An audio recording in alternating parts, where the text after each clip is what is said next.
4:42 p.m. Tuesday, December 30th, and it is time for the final podlay of the 2025 season.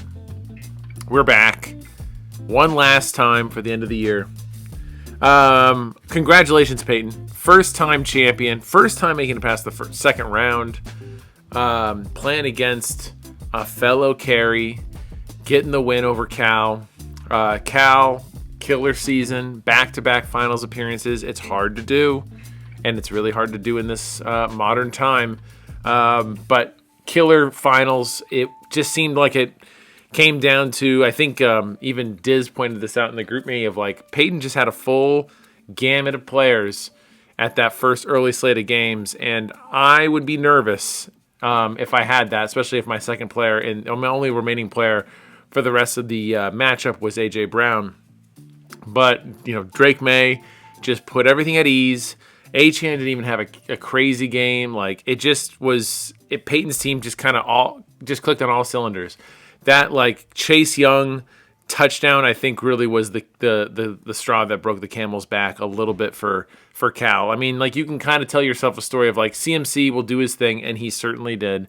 And Puka certainly could do his thing. I honestly believe, though, that Chase Young, I mean, truly a strip fumble, a strip sack run for a touchdown is a rare thing to see these days, let alone from a player that we just have heard nothing about. But once the Saints got that touchdown, which, of course, the Saints D with Brandon Staley at the DC, just crushing the world, something that we totally had in our bingo card. But I think that was really the moment that, like, it was over for Cal. It just hard to recover when the team that you're playing has a defensive score. I think that's always one of those things that it's like, regardless of the results, this is going to be tough because, like, the defense already scores a ton anyway. Put a touchdown on top of it. And you're just like, I don't know if we'll ever financially recover from this sort of thing. But it was a good finals matchup. Not a lot, I think everyone kind of held their breath a little bit with the start of the game. Puka is one of those few players in the league that can put up 30 points on any given night. So it wasn't necessarily a dead set, easy W for Peyton. I think everyone in the back of their minds were pretty confident, but we were all tuning in to see something crazy happen. And, fortunately for Peyton and unfortunately for Cal, craziness didn't really happen. A lot of chatter about, like, missed opportunities and things like that for Puka, and there were some, like, really, really finicky call. This whole weekend was some really terrible ref calls, especially with so many people theoretically watching these games. It's the Christmas weekend, it's the Christmas week. You'd think that, like, you have people who, crazy enough, people who may not even watch football are tuning in just because it's on. And you have some of the most egregious reffing. The Chargers-Texans game is like Hall of Fame, just hurts me thinking about all the stupid calls. And I think that the Rams were getting kind of screwed over a little bit there too on some of those calls. But I don't think it was enough calls to necessarily warrant and if these two calls went differently, Puka's night would be different. It was actually kind of like the most ideal game script for someone who has a pass catcher on the Rams. Traditionally, the Rams are just blowing up teams, and in this case, they were down by 3 touchdowns. So you can't ask for a better pass script than that, and it just ended up not happening. So, Peyton, you're the champ. You join a very small list of us, but a growing list of us that have all won championships in the DVFFL. You mentioned this in Group Me. It's one of those things that, like, you can win championships in other leagues, but for some reason, and I think we all know the reason why, it just hits a bit different here. And I think that not to discredit any of the championships from the very early seasons of the DVFFL, all championships are warrant. I think the only one that I really draw into question is 2011, when we were all just kind of babies. We didn't know what the fuck was going on. But everything else I feel like is all warranted. But, I think getting a championship in these kind of times, with everyone really paying attention, really locked in. This isn't just like a side gig. We really kind of changed gears for a league kind of around like the 2020, 2019 era. I think that's really when we started kicking into pretty extreme gear of like, this is getting pretty serious sort of thing. So to kind of cut through all that shit and to still come out, with a killer season, a championship on top of it, and a very competitive season. A very noteworthy season this season was. We had, the tightest playoff race going into it. Peyton was very much in the mix for the entire time. He, kind of stepped himself out just a bit near the end of the season, but, he still was kind of in that herd that was moving. We had, the points that I scored were astronomical, and we'll talk about those later. But it was one of those seasons where it's like, yeah, that season happened. I think this is gonna be one of those seasons that people will remember for a really long time, just because it was a very engaging season. I think this is probably one of the more fun seasons we've had in a while. Obviously, speaking from someone who's won 11 games this year, it felt pretty good. But also, I think everyone can kind of agree for the most part that this was a very engaging season. Everyone had a role. Everyone was kind of in, the playoffs. This wasn't a year where it was like 3 teams or 4 teams were pretty much eliminated by like week 6. Like I said, it was so competitive. Everyone was in it until the very, very end. So again, I will go into further detail, Pate, about the season that was for you, but it was a killer season. Cal, same thing. Like, you came back to back. I do want to spend a bit of time because I don't have it planned later. So, Cal, this is your time. We're going to talk about you for a second. It was a great season. Like, to go back to back with a little bit of money, I think Cal has been, he's been the poster child for the I have no money and I'm going to go into the world with no money in each draft, and then I'm just going to buy players throughout the season. And for many, many years without the results of seeing this, this is since we've done draft and auction and stuff like that. Like, I've never really subscribed to the thought of like, Cal, that's kind of stupid. And I know that someone expelled it. I think someone explained it on Gabi Talks, like the thought process is like, you essentially have more money than otherwise. Like, if you just spend it during the season, you actually are giving yourselves more leeway to really build your season up. You can pick and choose the players that you really want. You're not under the draft scrutiny. You're ended up getting these guys for $20, which in the draft they'd go for 50 or 60. So like, I see the argument of like, it makes sense to then, try to trade for this player and this player. And if you can get 3 really great players for basically 50 draft dollars all in, that's pretty good, because in the actual draft you only get one of them for a dollar, for $50. For a long time I just didn't understand this line of thinking, because I'm like, it's just a little too risky, because really what it boils down to is that every draft, Cal needs to get at least 1 or 2 guys in that draft that are just bona fide stars, because he can't just go out and buy, 3 players with $50 and then have those guys be the only 3 stars. Like, he needs those stars to be joining other stars. And we've seen this, like, basically this razor's edge that Cal has been running for a couple of years. It really hasn't burned him just yet, Like, he hasn't had the season that is just like, oh, like 2023, he was 6-8 and his team was not very good. And I think that was the one season in which things just did not go his way. He didn't have the players that he was looking for. He never got really going from there. And I think that's always going to be the bottom and the floor of what Cal's strategy is going to be. But what has changed is that he has now got the Puka Nacua asset, and that being a bona fide top 3 wide receiver every single season on an offense that is very, very good. You couldn't ask for a better offense. And he's paying $4, $2, next year $8 for a player that's going to be a bona fide stud. That has essentially unlocked Cal's budget even further. So now he's like, I'm guaranteed at the cheapest rate humanly possible, I am getting a star wide receiver. So now he can go into the draft and he has a little bit more money to get a little bit more risky. He can go out and get CMC and do it twice in 2 seasons, and just see, like, if he lives, he lives. If he dies, he dies. That's the sort of Cal's mentality on the CMC of it all. And it worked. And it worked in a big way this year. Like, at the end of the draft, I didn't feel like Cal's team was just one of those teams that I had to be watchful for. I mean, at the end of the draft, I really didn't know who really stood out. I liked my team a lot, but I didn't know if anyone else. But we don't know much about anything. I liked Mitch's team quite a bit for the theoretical upside of like Drake London and Brian Thomas Jr. Like, that all could work just from and then Trey McBride. I'm like, okay, that's a pretty scary team. And then of course the results are he's a 6-8 team, and it did not work out that way. But I think going into the trade deadline, when Cal had he'd been patient enough with a lot of his players in a way that, maybe I am not as most patient with. He collected some rookies. He had, Luther Burden on his bench. He picked him up right from me.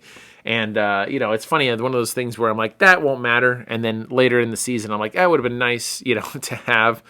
RJ Harvey really came to life a little bit for Cal. But, around week 10, the trade deadline, like it was, as I said during that Podly, it came down to myself and Cal for Gibbs. And Mitch said it yesterday.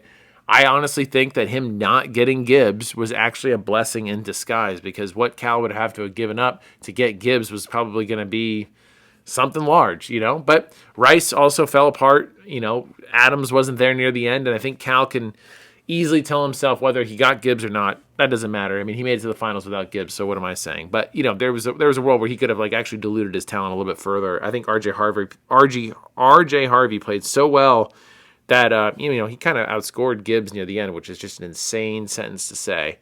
But I think at the end of the day, Cal can tell himself, I'm like, damn, that was really close. I didn't have Adams. I still almost scored 100 points, still almost won. Didn't have Rashee Rice, which, without Patrick Mahomes, what does that matter anyway? And also, the Rashee Rice thing was pretty cool for the first 3 weeks that he came back, and then it just that Chiefs offense just totally shelled up again. So not the greatest asset in the world. But nonetheless, Cal made a big gamble. He's been making the same gamble since 2023. It paid off last year with the championship. This year he went to the finals. He's got Puka for another easily 2 years with the price rate of 8 and 16. His biggest concern is just what's the health status of Stafford, and is Stafford playing? But regardless, if Sean McVay is still there, I think that whatever quarterback comes in is probably going to do fine by Puka. So Cal's got another round of this that he can kind of go for it, and maybe he goes to go for history. He goes for 3. Everyone would want to, but 3 finals appearances, that sort of thing. Like Cal's trying to insert a bit of a dynasty in this time. So he did a great job. The management of the team. I've changed my tune on the buying midseason. I see the math of it all. It's a risk that obviously if it doesn't work, you're really fucking fighting it out near the end. But also, you can kind of take a look at the landscape of some of the teams. It was a very engaging season all the way through, but yet there were teams that were doing things that were really silly. And, some of those silly things were corrected. So Peyton drops Marshawn Lloyd, wins a championship. I think the correlation is obvious. That's what you had to do, Pate. I was shocked that you had done that. You dropped him, and then instantly you win a championship. It's pretty much that's easy math. But there was several instances of teams just doing really silly things. And so I think Cal can look at this landscape and go, well, I can do even more riskier things, because I'm not convinced that all 14 people are paying attention to the same, or 13 other people are paying attention as much as I am paying attention, sort of thing. So I'd anticipate Cal trying to get back his $150 next year. Puka's another $4 cheaper. Cal might try to do even more riskier things. Maybe drafting CMC for a third year, getting CMC on the team for the third year in a row as he creeps over the 30-year-old mark could be that crazy thing. But we'll see. But, I think Cal can hold his head high. Great 2-year run that he's on right now. That's one of those things where you just got to enjoy it. You hope it lasts as long as possible. But, getting all the way to the mountaintop like that twice is really hard. And he had a really great team doing it and set a lot of records to get there. And then finally, let's talk about the Sacco. The Sewers produced 2 of their finest. We had Nick and Mike in the Sewers fighting it out for the Sacco. Mike ends up getting the Sacco. I'm not fully surprised. I think Mike's team just truly, we saw its last gasp in week 11, week 12. I think he had gotten a couple 100-point games out of nowhere, surprised some people. And then the team just really, truly ran out of gas by the truest definition. I think since the last time he scored over 100 points was in week 9, so I'm actually even misremembering. So between week 10 and now, he was averaging 74 points a game, which obviously isn't very good. And his fellow Sacco mate was averaging 83 points a game in that same time span. So it wasn't a beautiful Sacco. No Sacco really is. But unfortunately for Mike, it just, again, we'll touch on his why this happened to him sort of thing. But tough season nonetheless. I think the one thing I do want to tie to Mike's narrative for this year is that the injuries early on in the season just were too much to bear. And we'll get into that later. For Nick, again, don't have a planned segment for him. But Nick, you're welcome to the DVFL. You're in the Sacco. You don't know fully what the pain of the Sacco is, but in years to come, you will realize how close you were to just absolute death. Because no one wants that experience, especially in your first season. It's like you're almost like a baby deer. You don't really even know that you're walking in front of the road and that's a semi truck coming towards you. Like you just think those are normal lights, and you just stepped out of the way just in time. And Mike, who has seen this semi truck before, was trying to dodge it and ended up getting hit. Very graphic visual that we have there. But that's kind of how I feel. Like you know it's dangerous, and you probably know it's dangerous now that it's past you. But it's now up to you to never be back here ever again. As you will learn, having a Sacco appearance isn't the worst thing on a resume, but it will never leave you, and it is an absolute stain on anything that you want to do. So regardless if you win a championship, you win 2 championships, you win and you go to the finals a bunch of times, it'll still be the one thing that gets brought up almost shortly after your championships. And the only way to really make it go away is it seems like if you just win a fuck ton more, and then you never have to worry about it again. But for now, you have that stain on your resume. It's one of those things that people can move past as long as you do other things, but you don't want to end up just starting to get it worse and worse or showing up more and more. The season it was, I know that Nick is trying to associate his own narrative of injuries. We did this episode several weeks ago about how many injuries he's actually had in comparison to the other teams, specifically Mike. He's not all the way there. He has obviously had some tough injuries, but I just think that it's indicative of the season that you're having if you're going to tell yourself that, man, Trey Benson was really the reason why I made it to the Sacco. If you're relying on Trey Benson to save your season, you were in the right place going into the Sacco. But you saved yourself. You started to come to life a little bit more, especially in the playoffs. You averaged about, 93 points a game, 92 points per game in the playoffs, which is really great. So your team rose to the occasion to get yourself out of there. You got yourself out of there. It got a little close. Mike had the Dingletary touchdown to start was like, oh boy, here we go. If Dingletary got one more touchdown, that would have been an interesting conundrum, considering that James Cook was going to have one of those games, and I think Nick knows exactly what that means. Just one of those frustrating, mind-melding sort of thing. I was just looking at this, like the ESPN top 50 of like players that are on championship rosters, sort of thing, and it's an interesting list. Puka, Smith-Njigba, Bijan, Trey McBride, and Christian McCaffrey are the top 5. This is on ESPN.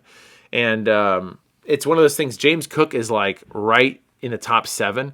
I don't think that there's a single James Cook owner unless they had him paired with like a CMC in the draft because he was cheap. And like honestly, in our draft, think about this. James Cook was $30, which is stupid. We all should be ashamed of ourselves. And then CMC was like $45. There is a world where anyone with money could have gotten both of those guys, and they could have had the season of dreams, just a dreamy little season. And obviously, there's other players on there that you could have gotten, JSN sort of thing. But going back to my point, I don't think anyone who was like a sole James Cook reliant owner had a great year. Like there were highs, but there were many lows.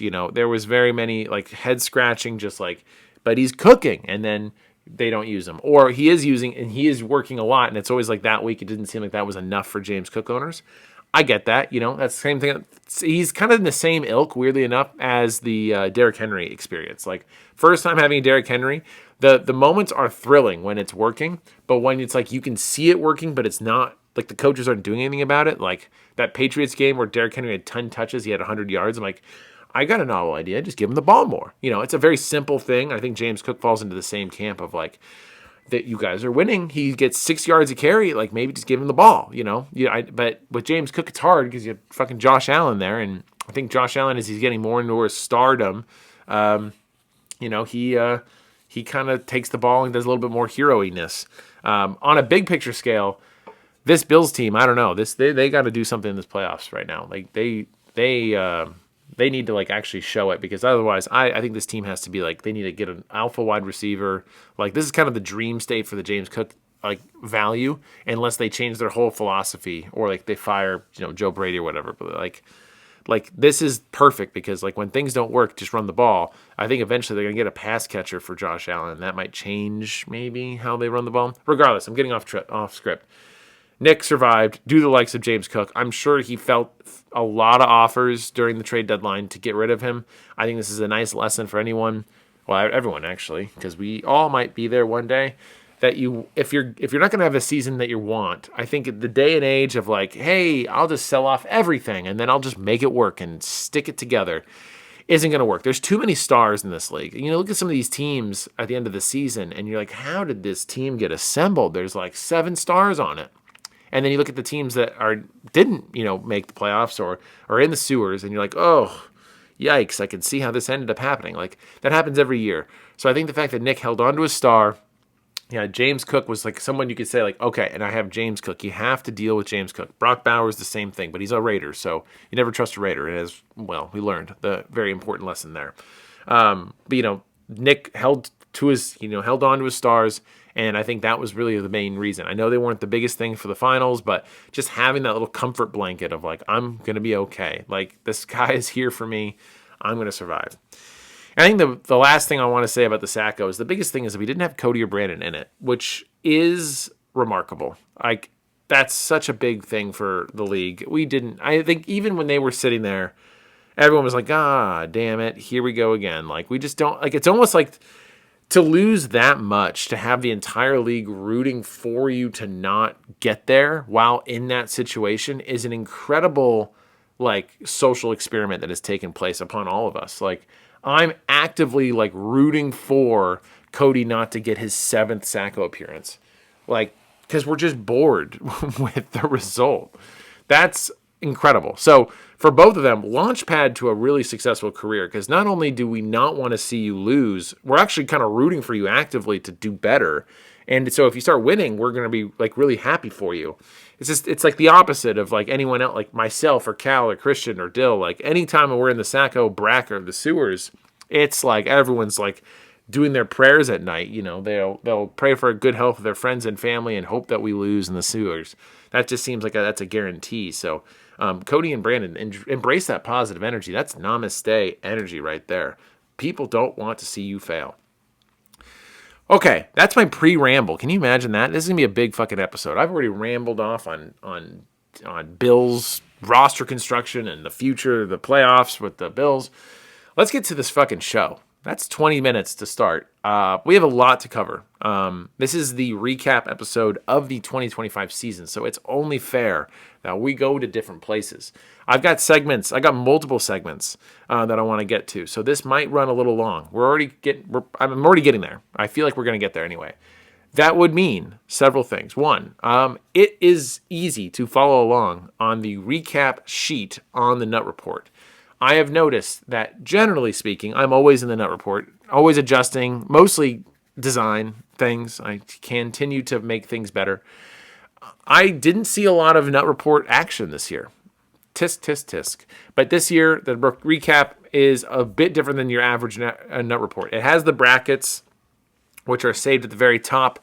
It's a very rudimentary bracket, but I cannot tell you how important it is to have this bracket, because as time goes on, these things get lost to history. The ESPN Nut Reports from like 2012, 2013, I was lucky enough to take screenshots of these brackets. So I just put these in just as like a fail-safe. So you can see the actual bracket, how it all worked out, scores to basically get to where we were. The final standings are all set out there. Final standings include our kind of our records, our starting cash, points per game at the end of the year. This is indicative. This is inclusive of playoffs and everything like that. We have total touchdowns on the year, which is an insane amount. We have some records already broken there. Longest winning streak, longest losing streak, the MVP, which is generally just like who was the star, who's the absolute stud on the team, that everyone was just like, that guy, I don't want to play. That's the guy that, everyone kind of viewed or usually had the most points sort of thing. And then we have our final finishes, which are also indicative. They're also represented at the very bottom, but I just kind of put them in this color chart. I do this every year. It just kind of shows where every team finished. So like Peyton, for example, going from QB to kicker, he finished 4th, 5th in running back, 7th in wide receiver, 2nd in tight end, 6th in defense, and 4th in kicking. And it's all in a color coding. Green is obviously very good. Red is very bad. What is as always, indicative of these charts is that near the top are the people who finished really well. There's a lot of green. And near the bottom, the teams that were in the sewers, or the ones who were in the Sacco, a ton of red. There's spots of green, spots of white. But it's a very nice like kind of color chart of like really how did the season go. And this is how it really kind of mapped out completely. I think it's kind of a nice way to just kind of view it all. Of course, you can scroll even further down and you can see like the playoff line, the final readout for the scoring, positional leaders for the year. You can see where you are above the playoff line, the raw of everything, et cetera, et cetera. But just for like the color charts up there, you got that. Then underneath that, you have the keeper rank. The keeper rank is kind of like the first and last. Like we talk about the keepers at the very start of the year. I did a little episode about like how they're doing like early on.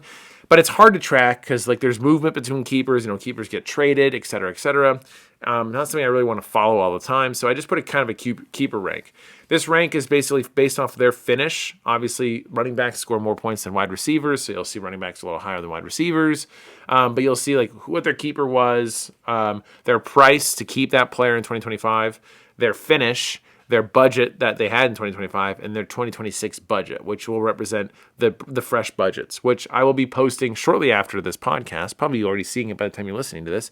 The final 2026 budgets that have all the pending moves, which those will all be there. I will also be posting on the site all of the notes for all the trades, so you can see all the completed moves, just in case you wanted to relive any of these things. They're all kind of written in semi-shorthand, so as you can imagine, like, it's going to basically talk about the amount of money sent for the big player that they were going for. There's obviously little players that are involved in all these trades.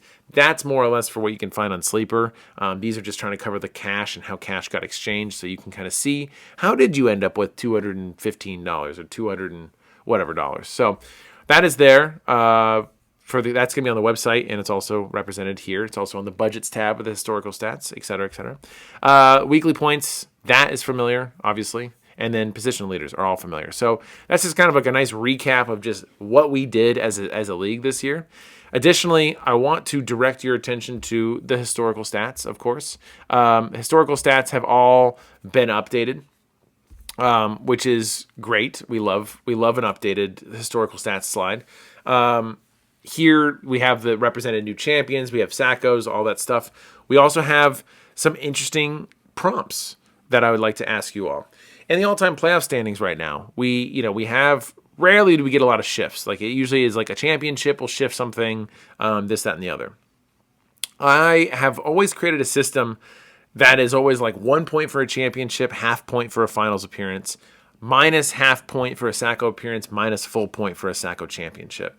And it's always begged the question where everyone comes from is like, well, does a championship wipe out a Sacco? In my opinion, it does. But I ask you to sound off in whatever chat you want, comment, whatever, whether you think it does. Because I think the real one that kind of gets to me is like, Pate literally just did this, He was a Sacco in 2024. He's a champion now. Does that mean if you look at his resume, if those things are truly equal each other out, then how you view Pate's DVFFL career, yes, champion, yes, Sacco, is essentially he's been to the Sacco twice and he's been to the finals once. Like, if you put the resume out like that, then it's not a very impressive resume. But as it stands now, Peyton is 8th all-time in playoff standings, basically 8th all-time in just like how he's completing this stuff. He's sitting just above Jesse, who has 2 finals appearances and a championship, but also 2 Saccos, and he's sitting 2 spots above Alec, who just has a final appearance but no Sacco appearances.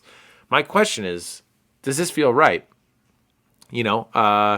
Red is also sitting at 6th as an active owner, 2 Sacco appearances, 2 final appearances, and a championship. Do the appearances themselves equal each other out, but then the championship is actually worth slightly more than the Sacco? Like, would a championship be 1.5 points and the Sacco is minus 1 point? So you still net out positive, like it could be net positive, but the appearances themselves, those are truly equals. Like a Sacco appearance is negative half a point and a finals appearance is half a point. So if you go to the finals once and you go to the Sacco twice, you're at a loss. You're still negative half a point. It's a good question. So love to have like a kind of I know We're not in the time yet to do kind of the legacy rankings, which we are due soon. I feel like it's been about 4 years since I do the legacy things. I want to do those every 5 years. Those really got people riled up on those. We're close. Probably next year will be the legacy thing. But in this time, I'm just questioning, like, what really, like, with memes aside, if it was your resume on there and you had a finals, if you won and you had a Sacco, like, are those equal? I want to say yes. But it is hard. I mean, I guess the question really comes down to, is it harder to win a championship or is it harder to win a Sacco? Let that think for a bit. But anyway, those are all updated. You can think about that there. Beyond that, what else do I have for you? I have segments. I've got, I'm just filling in some quick last minute things here. I've got segments. So the segment that I have for today is very much a lot. First of all, I want to talk about our champion in total. I want to do a bit of like a full-on recap of his year and really get into it. And we'll start there, and then we'll do the same thing for our Sacco. I've already touched on some like broader thoughts, but this is going to be more specific as to how did Peyton get here. So here are some deep, like a kind of a bit of a deep dive to the key decisions that got Peyton to where he is. All of these things for both the champion and the Sacco are using the same criteria. So the first category up is the trades. For Pate, he had 3 trades this year.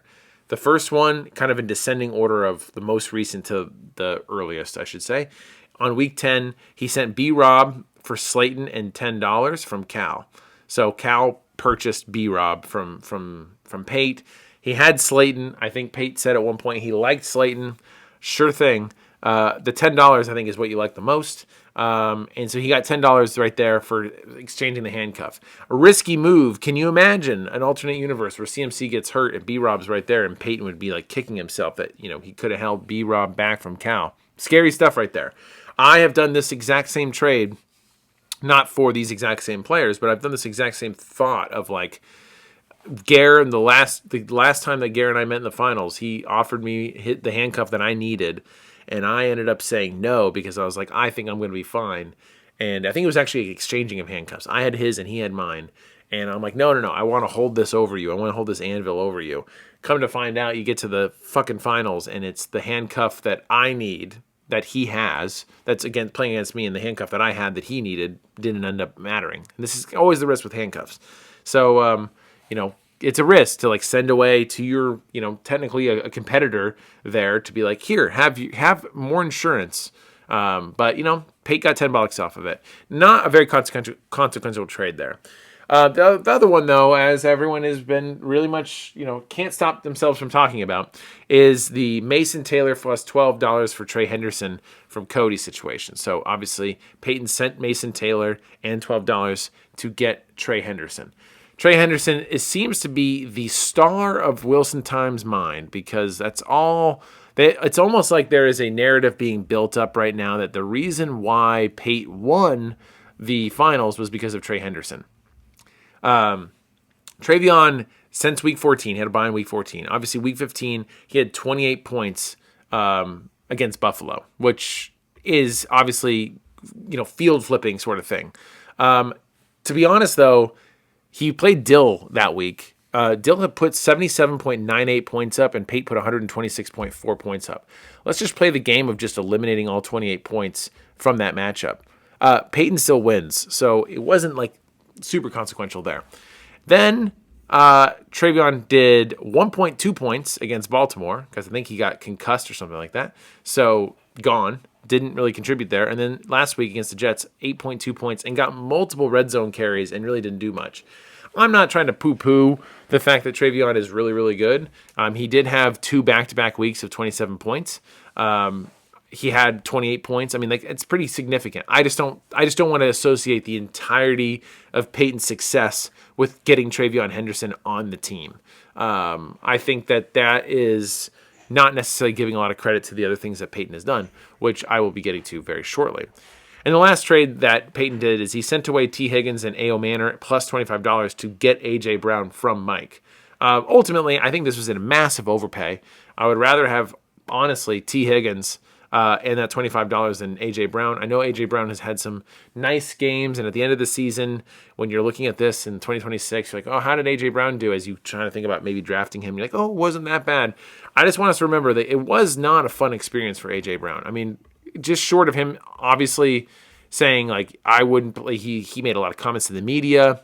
It's been up and down. He did have a run there for a bit from week 12 to week 15 where he was getting over 10 points each time. He had 25 points in that span.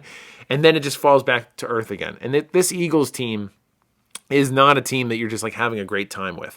It surprises me that A.J. Brown is the number 11 wide receiver on the year. It just feels like hell. He missed a game. He had one target in week 1 against Dallas. He had 0.8 of a point against Dallas. That's just crazy. That team sucks, and he had one target. Like, what is going on this Eagles team? I can understand his frustration, but being a fantasy owner of him, not fun nonetheless. So I think that's the only trade that I feel like from Peyton's perspective, I'm like, that just I makes sense. I mean, you want the star power and everything like that, but just $25, it's like the third highest trade of the year, from the third most money spent for a player this year was to get A.J. Brown. And it's like, I don't know. Not the greatest thing in the world, especially when T. Higgins actually did pretty well for the year. But, trades didn't really play a big role for Peyton. I think the other things that Peyton did are going to be kind of like kind of shared here, and his X factors. So I feel like about a couple of X factors that I think that really stood out to me about Peyton's season. First is that Peyton had a really ideal roster balance. He had 2 good to great defenses he could play matchups with the Saints and the Rams. There's something about having kind of like, they're not great, but they're good enough, but they got a great schedule. That is a really nice thing to have with 2 defenses rather than having just 2 superstar defenses. And I'm saying this as like talking to the Texans and Seahawks and the like those like set it and forget it sort of defenses that exist out there. Like, obviously they're really good and they can overcome everything, and they basically tempt you every week. The Seahawks, speaking as a Seahawks owner, they tempt you every single week to be like, well, we're the number 1 defense. We just put up 25 points. We can take on the Rams. And you're just like, okay, let's go take on the Rams. And then they just get negative 3 points. You're like, okay, that's great. Thank you. That sort of thing it's tough because you can't justify sitting them for like a matchup play unless the matchup play is truly like a pretty good to fine defense is playing the worst offense in the league, like playing the Jets. Then you're like, okay, well, I might break in favor of that. But like having that one good defense sometimes is actually kind of a curse because they just tempt you into these games. You're like, I can't possibly sit you. And then yes, you can. But Peyton didn't have to worry about that. He had 2 defenses that were like, that's good, they're good. But he could just alternate good to bad matchups and stuff like that. And the Saints ultimately kind of came to life as a Brandon Staley defense. Crazy. Brandon Staley still kicking. They looked good. And they beat up on some bad teams. That end of schedule looked great. Ideal pickup for Pate. So heads up move to pick up that defense because I think that the Saints defense became a major X factor for the rest of his run. And obviously I said that I think that defensive touchdown that Chase Young got was the swing, the last nail in the coffin for Cal in that matchup. It just swung just enough in the matchup to be like, oh man, that's going to be tough. That's going to be tough to overcome. The other thing that I think Peyton had that worked this year for him is patience. In the past, Peyton is one of the more patient owners that we have when it comes to rookie and up-and-comers. And for 14 years, he's always kind of missed out because of his patience on these things. He's either like the windows just are not open long enough.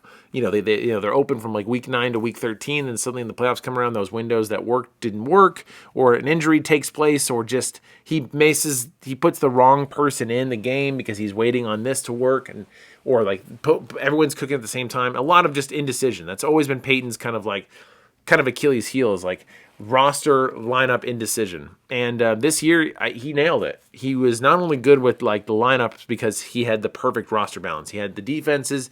He had a backup tight end like Loveland that you could just slot in. He had good running backs to protect any. I mean, they're fine handcuffs. But he started 3 running backs each week, so that's always a good thing. You can have Ken Walker, Henderson, whatever worked to have that coverage. He had 2 QBs, Bo Nix and Drake May. So whenever one was on bye, you just slot the other one in, or if anything happened, you still have someone else in. So I think like having that balance in addition to the patience that Peyton put together, he waited on Loveland. Loveland didn't look good to start the year. He was a rookie tight end. We have higher expectations for rookie tight ends, especially when you have Tyler Warren, who was selected like just around the same time as Loveland, just popping off to start the season for the Colts. If I had Loveland, I'd be like, well, fuck, this isn't going to work, and I would have dropped him. Like, I am an impatient owner in that sense of, like, I will rarely wait to see the fruits of a rookie labor come to life. I am, for some reason, way more patient on the veteran that is just getting the opportunity or something like that. Pat Bryant, another one of those guys. He kind of picked him up late in the year, but he's kind of waiting him out. I see the vision on Pat Bryant. Henderson, of course, he pounced when Henderson had a great game, of course, but got another great game and really has played a bigger role because Henderson previously didn't look like a player you wanted to trade for. He was like, Ramondre was being chosen, Jennings was being chosen and played over him. Like, it didn't look good. It could have backfired completely on Pate, and instead it worked in his favor. So that's a very indicative. That's like a thing you need to do to win a championship is like have things break your way and have those things be kind of organic is always a nice feeling. Like Pate can look at this and be like, I may not have needed Loveland, but damn, it was nice to have that like peace of mind to have a good tight end on my bench. Speaking of someone who has not had a good tight end and since Laporta went down with injury, fucking nightmare, by the way. Fucking nightmare. And then lastly, a very important factor to any championship run, it's injury luck. It's not the sole reason, but I think it's a very large piece of Peyton's pie. For example, he's got a lot of players that going into this year, if I just said their names and you had to name a couple of traits about them, you'd be like, injury prone. Like Devin Achane and Olave and Ken Walker, all of these guys have had time injured or very monumental moments on TV of like, oh, going to the medical tent or gone for the rest of the game. And in this case, this season, these guys, which again, when Peyton drafted this team, I remember thinking to myself, that team is so injury prone, it is not even funny. And yet, here we laugh. Achane, in a season from hell for the actual Dolphins, like they're swapping quarterbacks. There's just Mike McDonald's gonna be fired. Daniels is gonna be fired. Whatever. He does miss a game. Olave, a season from hell with a terrible QB to start. It's just like everything was going backwards. Started getting a little bit better. Doesn't miss a game. Ken Walker, who has never played a full year ever, didn't miss a game. Like, what are the fucking odds of that? And Peyton got them all to work. And, like, to get all these high potential players, and all these guys are all Peyton adjacent. Achane's been on the team for a couple years. Olave has some of the funniest player history you can see. I drafted him initially in his first year for $10. Then it was Peyton for 30, Peyton for 22, and then Peyton for 5. And honestly, shout out to Peyton for the Olave thing. Like, criminally, there were deals in this draft.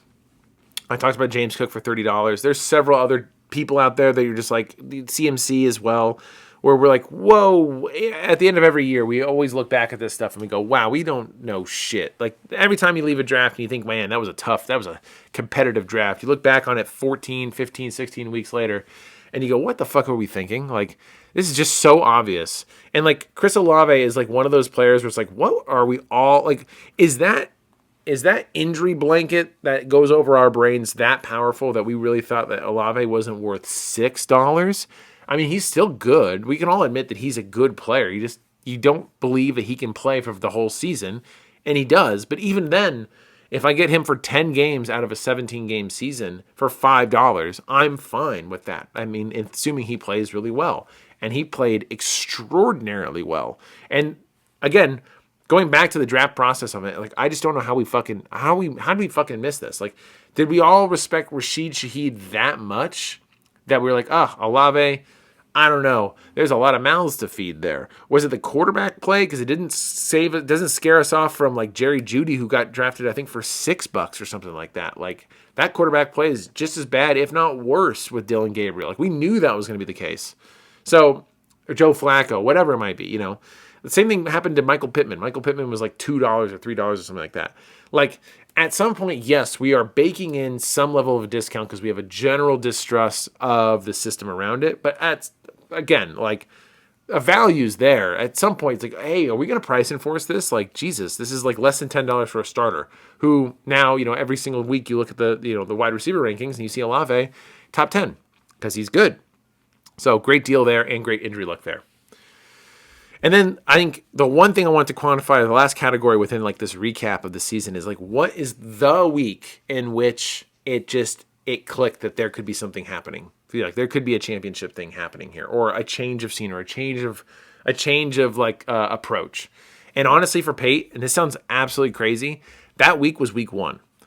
Pate started Bo Nix in week 1 against Cody. He put up 63 points in a loss. He turned to May in week 2 and never looked back. That was a key decision for a bunch of reasons. One, Nix had a bit more history of being good. Like, Drake May played midpoint of last year, ups and downs. Like, the team was bad, obviously. But Bo Nix played like a top 10 quarterback all of last year, hence why he got drafted for $10 this year, because it just made, he has a history of that. And Drake May got drafted for $1 because we were just kind of like, maybe.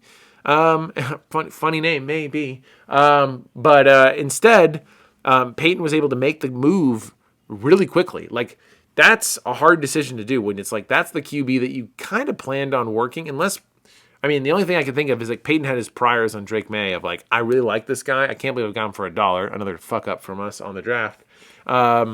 So he was looking for any excuse to start him. And then that bad performance by Bo Nix was like, okay, I'll just try this. And it worked the whole time. But to have that key decision that early on in the season, I think really flipped the luck in Peyton's favor. Because oftentimes, Peyton, that patience can hurt Peyton quite a bit. Like, he can stay patient for too long and then have roster indecision later in the year when you need to be fucking dead set on your roster. And because he kind of did that exercise early on, he already kind of built up enough like confidence and goodwill of like, all right, Drake May will do this, I'm fine. And then after 3 or 4 weeks, like, okay, Drake May is actually really fucking good, and Bo Nix is not very good, or not as good. Bo Nix is still a top 10 quarterback, just not Drake May, who's like number 2 on the year. So those are kind of like the main categories I think of like how we got here as a champion. I think the trades were a little bit of it, but they weren't like fundamental. Like, Henderson is a nice 5th or 6th option on a team that already was cooking. AJ Brown is a name that is scary, and you have to respect it, but it wasn't the killer thing. It wasn't the thing that really pushed it over. So this is not a championship in which this trade suddenly changed the tenor. I think really what it came down to is that Peyton had great roster balance. He had great patience on the rookies that he did have, and the patience that didn't hurt him in the end. He had incredible injury luck, which is always a key thing to have, and he was willing to make the tough decision, which he already did. Like, I think in many cases, we always talk about fantasy gods, and obviously it's impossible not to subscribe to them, but I think that the gods sometimes test you in very different ways, and they test you in very particular ways. And I think for Pate, they were testing him on like, are you willing to make this decision? Are you willing to make this like hard switch from this one QB that you actually kind of invested in to another QB? And as soon as Pate passed that, it seems like the gods were like, okay. And because of that, we will unlock no injuries for you, that sort of thing. And I think that's kind of like how Peyton has kind of made this season work for himself. Peyton in the he wasn't completely absorbed. He didn't miss all the injuries. We're still missing Malik Neighbors. Imagine Pate with Malik Neighbors on this team. Mike Evans on this team would have been also awesome. I don't know how awesome it was near the end, 10, 14 points sort of thing is still something. But, the Malik Neighbors experience could have made this team even better. So I know that I said like no injuries on the stars, but those are the stars that really kind of got Pate through the season. I think the gods were like, because you did this good thing here, we're going to have to take away one good thing from you, but the rest of it will all work out. And it all worked out. Okay, now we move on to how did we get here, Sacco edition. So trades that Mike did, he sent away, obviously, A.J. Brown for T. Higgins, A.O. Manor, and $25. I think that worked actually quite well for Mike. T. Higgins is pretty good. He's not an alpha like A.J. Brown, but I mean, if you have him paired up with something, which unfortunately he doesn't, that could be nice, and $25 is a significant haul. He sent away Pookie Sutton for Hall, Worthy, and $23. Now, this is the trade where I think things start to get a little off track for Mike. The 23, this is where, the adage of like cash is king always comes to life. And cash is generally king. But this is a trade as a Hall of Fame example of like, sometimes the cash isn't worth it, regardless of like the result. Like, Obviously, Hall and Worthy are a downgrade from Pookie and Sutton. That is obvious. That's what that $23 are meant to cover.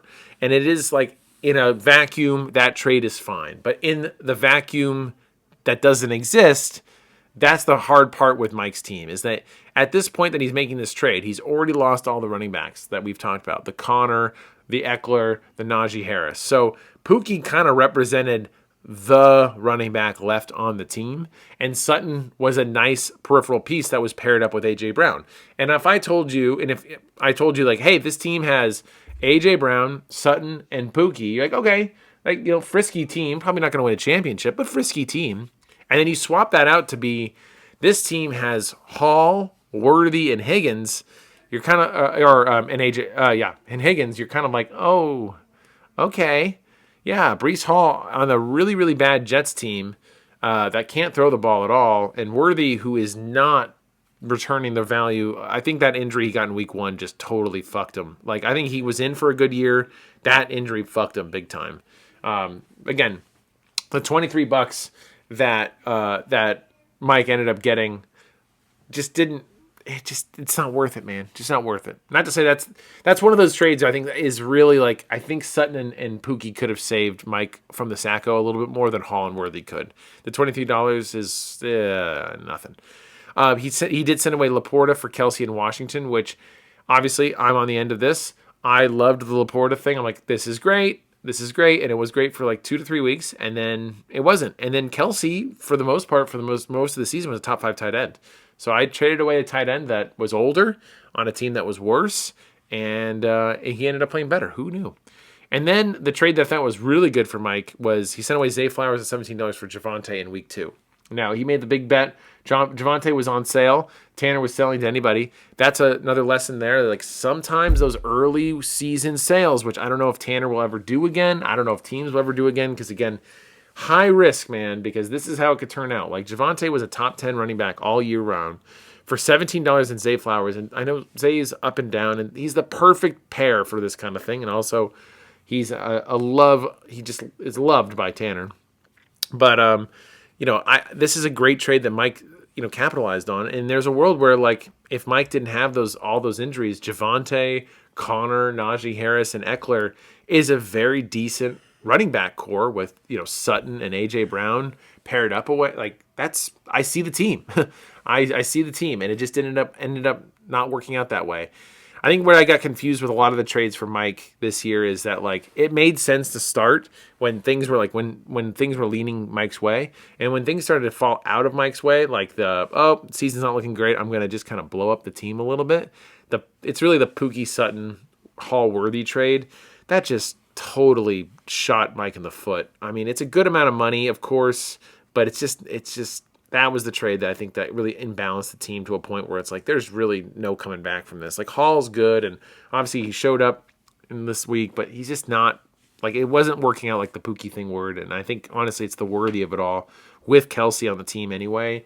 That was like Mike was really banking on, hey, this Chiefs team, when Rashee Rice came back, that Chiefs team looked like a fucking machine for a second, and then it just didn't. And then Mike was left there almost like we sent the address to the birthday party that Mike needed to set up all the birthday balloons to, and then we all changed our idea of how we wanted to celebrate the birthday, and Mike's still in this room setting up all the balloons, and he's having a party by himself. That's how it felt like with the Chiefs not delivering on Worthy and Kelsey. Like, Rice was having a great time. We went to some other place with Rice, and then, Worthy and Kelsey, the other at that birthday party with Mike. Just no one else came. So, the X Factors. This is, last time I'll say it, I mean, obviously, because I can't imagine this happening again. I really think Bass in the IR was an X Factor negatively for Mike. I discussed that when Mike lost his RBs, what to do. In that week, I said, like, hey, build around A.J. Brown and make a wide receiving core and other pieces around as strong as possible and just kind of string together the running back position. And I think that's still, in hindsight, of knowing the season that was, I think it was a viable strategy. Again, wide receivers are easier. Well, traditionally speaking, they're easier to come by and they're cheaper to get than running backs are. However, due to Dill, they became extremely expensive for some fucking reason because he spent almost $45 to $50 on 2 wide receivers. Traditionally speaking, they're supposed to be cheaper, but don't use Dill's market as an example. And I think that if Mike did that, he could have built a wide receiver core, build a tight end core, maybe upgrade Herbert and then just string it together like the P. Ryans of the world. And like, it's ugly, but like it can work. We've seen teams do this before. That was an option. But to do that or to commit to any of those strategies, he needed to be flexible with his roster and just be fluid. If I lost an entire position group within a week or two, I'd be like a madman filling up my bench with every possible running back permutation. And Bass eliminated any flex from happening at all. Basically, how I look at it is that he basically, by keeping Bass, he's missing out on 2 assets instead of having just one.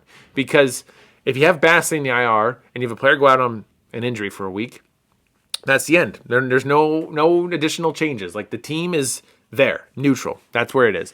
Now, if you don't have Bass there and you can put that hurt running back for a week in the IR slot, now you can add a new free agent and suddenly you've got another permutation to value, of a new pathway to value. And maybe that guy blows up that week and he's great. And now you have this guy. The fact that Mike didn't do any of that stuff basically handicapped him to the point where it's like everyone on his team was his team. And I'm serious when I say I think Bass had a huge influence on this poor result. If you look at it just from a playoff standpoint, like the run up to the playoffs, T. Higgins in week 13 was out for the concussion. Slot him into the IR slot. Pick up someone else. Didn't. Kirk and Higgins were out in week 15. Again, 2 options to throw in the IR slot. Pick up another wide receiver. Pick up a running back. Pick up someone else. And you just basically get an additional spot. They're going to come back. And if you do, then just drop the person that didn't work out. Like just tryouts. Tootin was out in week 16. Put him in the IR. Put in someone else. Put in like any other running back that is possibly available. I know I'm using a late season example, but this is throughout the entire season. There's moments that someone's out with a hamstring or with a knee or whatever. Just Tyler Bass did nothing. And it just hurts the brain to think that was just left there on autopilot. And I think the real problem with this whole Bass on IR thing is that when the worst case scenario hit Mike, it's just like Mike didn't do anything to remedy it. He didn't commit to any full direction. He just basically like, all right, well, I'll just sell off assets on the team, which in the past is a viable strategy. Yes, like I'll just sell off and hopefully I can just skate away from the sewers, or I can skate away through the sewers and just avoid the Sacco. And it just like he never could paddle fast enough away from that shit wave that was coming towards him. And he ended up getting swept up into the Sacco. The other, leads into the second point here. Roster stagnation. Like Mike he's a patient guy as well, but his patience didn't become results in any way. He had A.O. Manor, Washington, Tootin, Austin, Kirk, and Worthy all on his team for extended periods of time. In theory, all of these guys had potential windows where they were wide open in the season. Like A.O. Manor, start the season, was looking like the number 1 wide receiver on the Titans. We just talked about the Olave thing. It doesn't matter. If you're a number 1 wide receiver on any team, he's worth a roster spot. But A.O. Manor didn't become anything. Washington at one point was looking, especially with Tyreek Hill's injury, when he was becoming the number 2, it's like, hold on, this guy is someone that they like. He can be used a lot of different ways. Like Tyreek Hill, could he be something? Never ended up being anything. Tootin, the same thing. Start the offseason. He was like one of the most talked about backup running backs. Team loves him. ETN just is so good this year. What are you going to expect? Tootin never became anything. Calvin Austin, same story. Kirk was the same story. Got paid $13 million to play for the Texans, to be the slot receiver. Just wasn't very good. Worthy, we already talked about. Like, none of these guys just got anywhere beyond where they started. And I think that really killed Mike. Because, like, at the very point, like, I can hear him say, like, hey, I get that I had to move some of these guys out, but who am I going to pick up? Like, who am I going to drop? I'm like, none of these guys added value. You couldn't trade any of these guys. Like, you could package up a bunch of them, but that's the frustrating part, is that he ended up getting Worthy and A.O. Manor and Washington in these trades. It's like, but you're making it worse. You're collecting more of these guys that just don't do anything. And then that leads to the final point. There's just no stars. And this goes back to the point I was making about Nick with James Cook and Brock Bowers. Like, at least you can say, hey, those guys are going to be there for me. But, like, this Hall Higgins sort of led thing. If you had Hall and Higgins, you're hoping that they're like your third or fifth options on the team. There's like two other stars at least that are backing up those guys, and they just wasn't there. And at this point, like you lose the amount of the assets he lost because of the injury sucks. The lack of a plan when that happened. Not to say everyone has a plan, but just commit to I'm going to get all my running. I'm going to get just a good running back core to replace it. Like Javonte was there. Just get one other guy, and you can just sort of patch it together that way. Use the money you got from any of the other two trades. Just something had to happen, and it just didn't happen. So that's the X factors there. And then I think the week that really set this up, and I've already talked about this multiple times, it was week 4. Mike lost Connor, Najee, Eckler within 1 week. And to really put it into perspective, just how big of a loss this really was, pre-week 4, Mike averaged 91 points per game. That was over 3 games. Post-week 4, which is when all these guys disappeared, Mike averaged 83.57 points per game. So a total of 8 points off his regular average based off of just having a complete running back core disappear. So it's impossible. It's nearly impossible to recover from this. Obviously, so the cards were stacked against Mike. It just, the lesson I think to take away here for both Mike and for anyone else who finds themselves in this, not to say that I'm an expert, but it's just like, you got to find a way to make a new strategy come to life out of these moments of woe, where you got to be, okay, fuck, this isn't happening for me. Let's try this. And I think the last thing that we've learned, or at least what we've learned this year and a little bit in the last year, the days with the draft cash trading and just being like, okay, well, my season's not going well, I'm just going to sell off my team and just like, I don't care what, anything's for sale. Those are the ways that do not work as much anymore, if not at all, because I think we're just too competitive at this point, and there's too many stars in the league for you to be the only team without a star, but we have a lot of money, and not even the most money. That's the other bummer there. So those are the two pathways for both our champion Peyton and our Sacco Mike. Next segment I want to talk about is just some general notes that I'm been keeping about the season itself. And this is kind of things you can either take away as lessons you want to write down yourself, things to consider for next year, or just anecdotes that are just interesting that cannot be lost or should not be lost to, the Nut Report or Sleep or anything like that. So just a handful, wide range of things. So this is going to feel like a shotgun approach. The one that I think is the most interesting, this is just a very weird correlation, speaking about Mike. Derrick Henry, in back-to-back years, has led a team to an 11-3 record. Mike last year, me this year. He led that team, Mike and myself, to a number 1 seed, which lost in the first round to a number 8 seed, which Mike did as well this last year as well, who then got eliminated in the second round. That 8 seed, which I think Alec was last year, and then Tanner was this year, got eliminated in the second round, and Mike and myself eventually ended up with a 5th place finish. So all that to say, Derrick Henry has basically, if you have Derrick Henry on your team in the last 2 years, you're going to have an 11-3 record. You're going to lose in the first round to an 8 seed as the number 1 seed, and you're going to finish 5th. Weird that is exactly the same path in 2 seasons. Also, Derrick Henry is one of the few players that has never been traded. And man, what a king. He's such a king. That last week was incredible. Lessons, more lessons. Running backs are king. This is the year that's like a full-on reminder that they are back. Of the playoff teams, 6 of them were in the top 6 of running back scoring. Tanner and top 8 in running back scoring, I should say. Tanner and Jesse being exceptions. This continues a trend from the past few years. 6 out of the last 8 were also in the top. Were also playoff teams. So 6 of your top 6 running back scoring were also of your 8 playoff teams for the last 2 years. Tight ends just don't matter.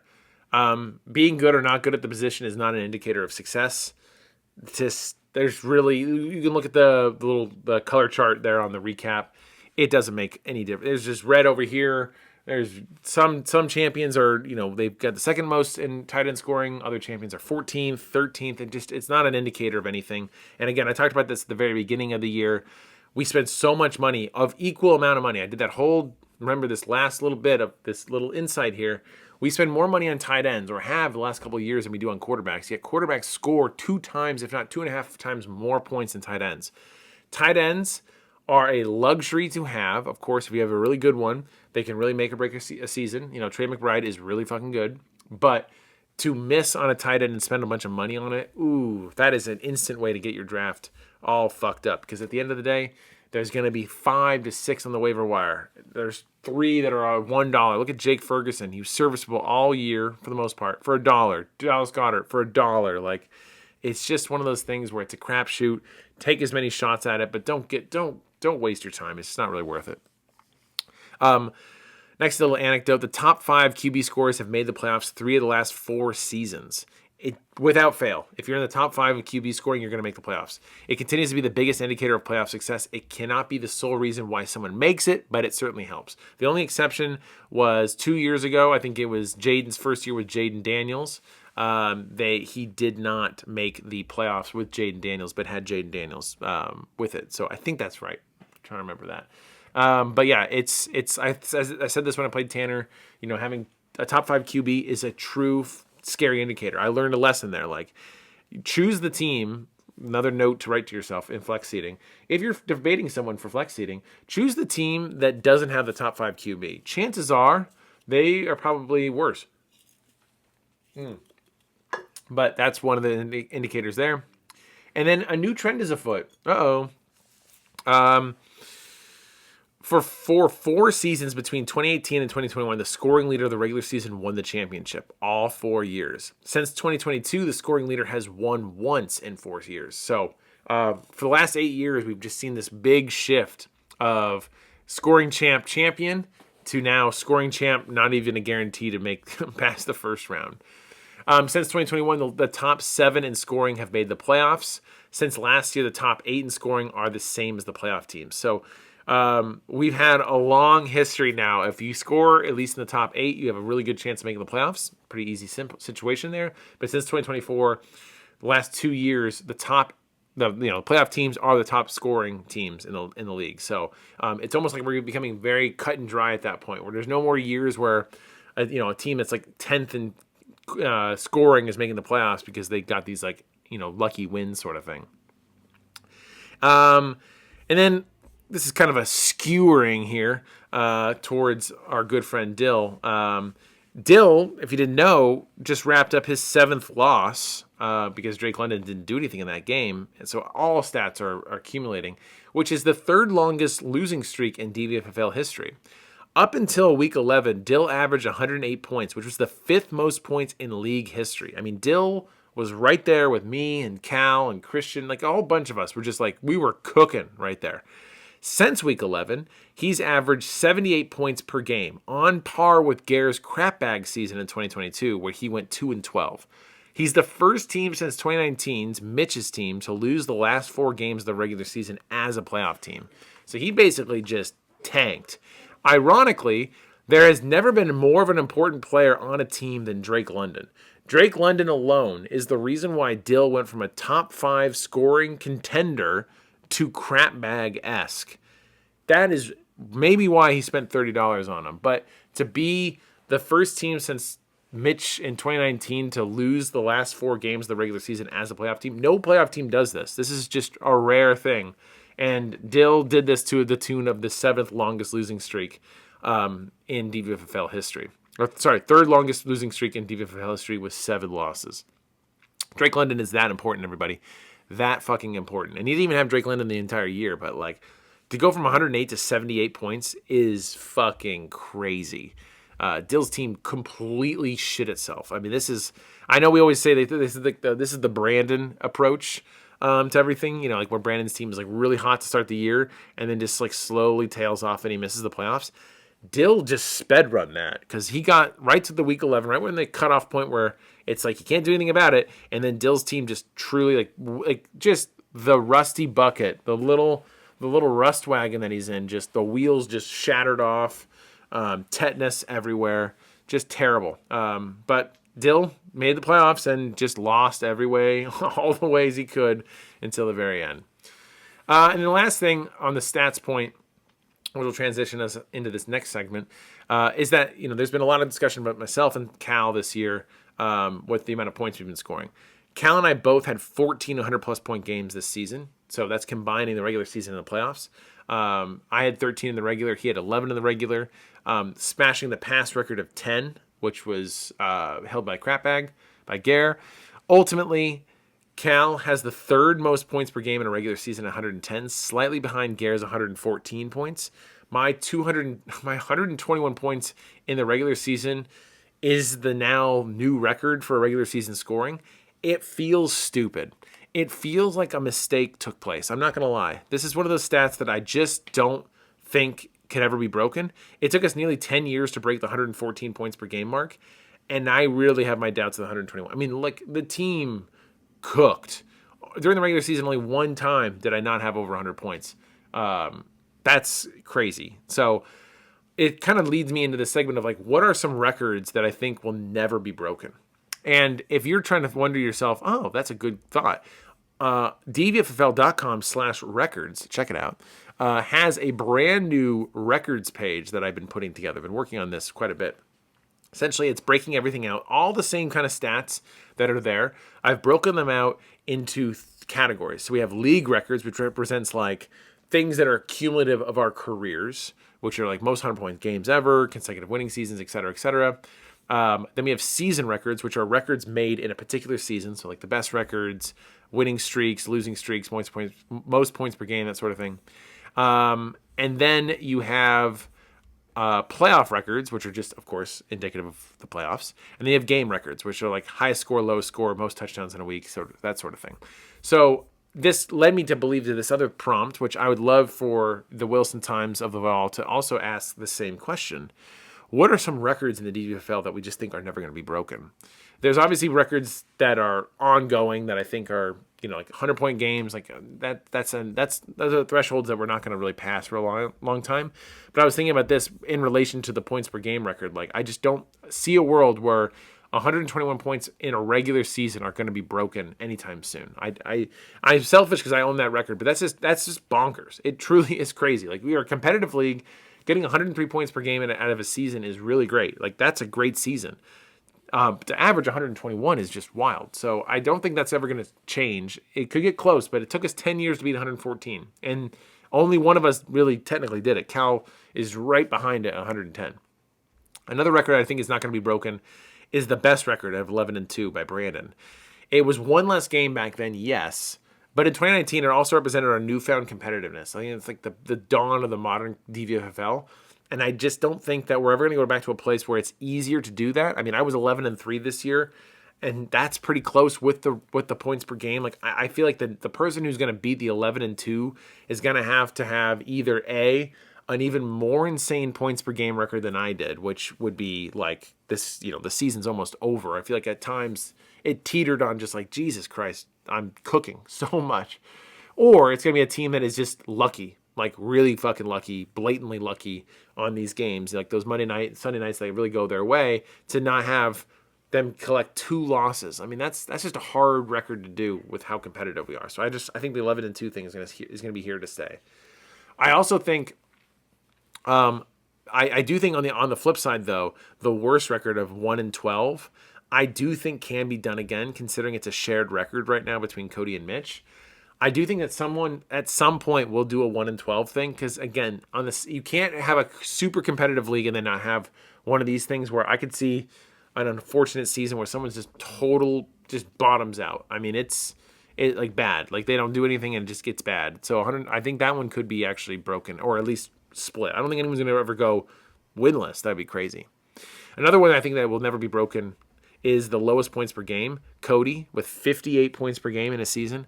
I don't even know how the fuck that's possible. Like, some of these positions that we have now, I mean, I know our scoring is increasing at ever a faster and faster clip, but some of the positions we have themselves are averaging like 25 points. Like, QB leader Christian with Josh Allen is averaging 23 points a game, like by himself.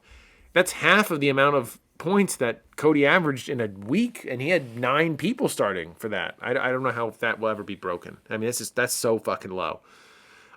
Most free agents in a regular season, 175, held by me. Again, not to toot my own horn, but I just don't know how that works. Even this year, I thought that I was, everyone kind of commented occasionally to see me pumping up the numbers. The most this year was 71 by Dill.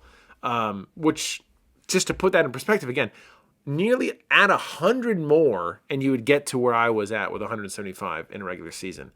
I must have been going through 2 to 3 people a day, just pick up, drop. I mean, just using the waiver wire as a bench, which, to be fair, when I think I made that record, it was several years ago, like 2019, 2018. There was a period of time there where I remember talking to Brian and talking to Garrett a little bit about this. Is like there's a world where you can actually use the waiver wire as an extension of your bench, because there's players that you either don't pick up and you just watch them, but they're so off people's radars, but they're just enough on your radar that you can kind of think about it. I think that was a time where I was really maximizing that. Now with the sleeper switch, and like there's so much information now being held, and we're being fed information constantly from those updates.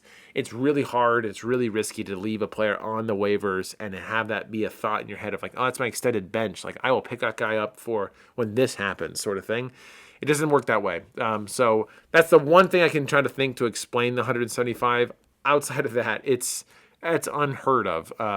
That's unheard of for amount of waiver wire moves. But I'm curious to know from the other shows, from everyone else's perspective. Go to dvffl.com/records and see what record you think is actually never going to be broken again. And I wonder if we all agree. Again, I've reformatted this page, which should be a lot easier to read. There's also a lot of fun records in there. A lot of new things that have been updated for this year. Most RB points in a game, most QB points in a game, those sort of things. Most touchdowns in a week. Again, that's held by usually the highest scoring games. Caden in week 13 had 13 touchdowns in a week. That's the most we've ever had in a week. I did 12 just this last week. Cal did 12 last year. We've had 11 this week. This year, Alec did 11 in week 15 with his big output. That's a lot of touchdowns. The other thing that's really interesting is least touchdowns in a week. The actual record is held by 4 teams: Jaden, Peyton, Cal, and Nick. Now, keep in mind, these stats are very particular to the more modern Nut Report that I've kind of optimized with new formulas and things like that. I can easily find this information. So that's kind of where we're like locked in on a little bit here. I don't have access to ESPN. I'm sure in the season that Cody averaged like 58 points a game, he got 0 touchdowns multiple times. But I was very curious, even how competitive we are. Like Jaden, Peyton, Cal, and Nick all have 0 touchdowns to their name. Cal in week 3 of this year, 0 touchdowns.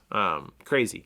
There's a lot of teams that have 1 touchdown on the week. A lot of teams have 2 touchdowns on the week. So represent on that slide is just mostly like the teams that have done it the most are really the ones that are kind of representing it. There's obviously a whole lot of others that have done it. But anyway, you can enjoy. There's a lot of little tidbits in there to check out, all sorted in a much more palatable way.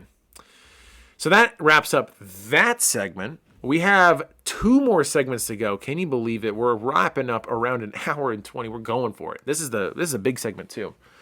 Talk about keepers. We talk about keepers in terms of the 2024. We make our selections. All this emphasis on these decisions. I've talked about this a lot. They kind of fade away. They all just kind of become a part of the team. And now is the time that we transition our brains back to, okay, let's look at 2026. What is my keeper outlook? So I'm not going to talk about everything. There's some teams that have multiple options. I'll comment on a few, but I just kind of want to outline for a lot of you to kind of see what the landscape is. Headline, I don't know what's going on. I mean, I think our drafting is the thing. I think there's several things in my mind that are strategies that I have that I cannot wait to implement in 2026. I said this on, when I got eliminated in week 15, I'm ready to draft right now. Like I'm writing these things down. I got things that are in my mind that I cannot wait to get out there into the world and try out. One of the things I'm happy to share, some of those things are for the personal strategies, but one of those things I'm happy to share is I think there's going to be we're like in need of a revolution in terms of how we draft. I think this year's draft was hilarious in the sense that we all gravitated towards really expensive QBs, the most expensive QB class of all time. And it sort of paid off. Christian got an expensive QB first in points. Tanner got an expensive QB second in points.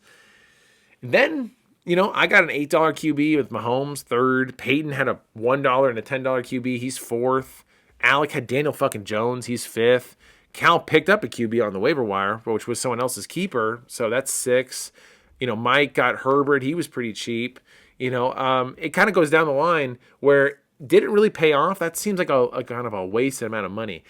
And I think that that's going to be one of the things that we will transition ourselves to in time. But it's kind of a collective thing. It's something I've talked about with the tight ends. Like, we spend way too much money on tight ends for the option to have them be slightly better than a QB. Again, the most expensive tight end in the draft this year was Trey McBride. He got 185 points for Mitch. Obviously, having 185 separate as a position is a luxury.